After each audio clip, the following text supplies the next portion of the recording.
નમસ્કાર, doctor Meena Trivedi, Ayurveda consultant, Porbandar. હમણાં આપણે ઔષધીય ગુણો વિશે જોઈએ છીએ। આજે એક એવી વસ્તુ જોશું, ખાસ કરીને સૌરાષ્ટ્ર અને કચ્છમાં આનો પ્રયોગ વધારે કરવામાં આવે છે, એટલે ખાવા માટે। આ એક પ્રકારની ભાજી છે અને એને રોટલા સાથે વધારે ખાવામાં આવે છે। તો એનું નામ છે તાંદળજો કે તાંદળીઓ પણ આપણે એને કહીએ છીએ। તો તાંદળજાની ભાજી અને રોટલો ખાવાનો એક રિવાજ છે અને ખરેખર એ સ્વાદિષ્ટ લાગે છે।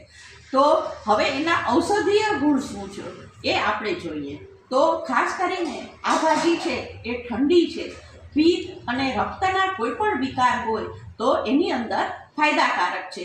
ઉધરસ માટે પણ તાંદળજાની ભાજી ફાયદાકારક છે। હવે ખાસ જ્યારે ગર્ભ સ્થિર ન થતો હોય, એટલે કે જ્યારે બાળક રહી જાય પણ એની અંદર એને એબોર્શન થવાના વધારે ચાન્સ રહેતા હોય કે એવી પહેલાં પણ તકલીફ થઈ હોય, ત્યારે તાંદળજાની ભાજીના મૂળ ચોખાના ધોવરામણ સાથે લેવાથી એની અંદર ગર્ભ સ્થિર થાય છે।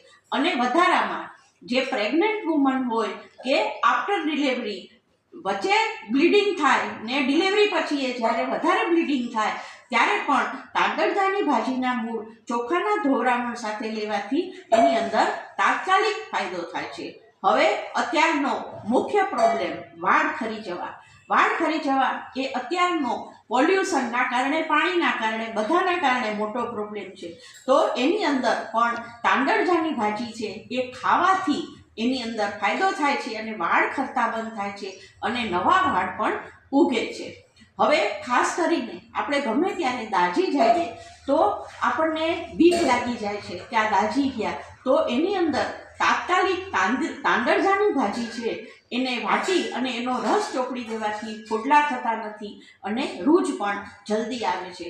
હવે પહેલાંના વૈદ્યો છે એ ખાસ કરીને જ્યારે પેટના રોગો હોય કે બીજા કોઈ રોગો હોય ત્યારે તાંદળજાની ભાજી ઉપર જ પેશન્ટને રાખતા કે બીજું કંઈ ખાવાનું નથી, ભાજીને ખીચડી કે ભાજીને ભાત કે એકલી ભાજી પણ ખાવા માટે આપતા।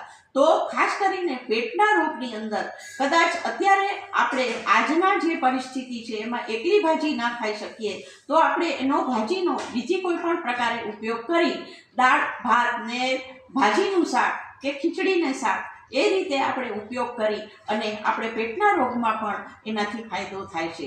તો આવા બધા તાંદળજાની ભાજીના ગુણ છે, માર્કેટમાં ઇઝીલી અવેલેબલ હોય છે। તો આપણે આ ભાજીનો ઉપયોગ કરીએ અને તંદુરસ્ત રહીએ।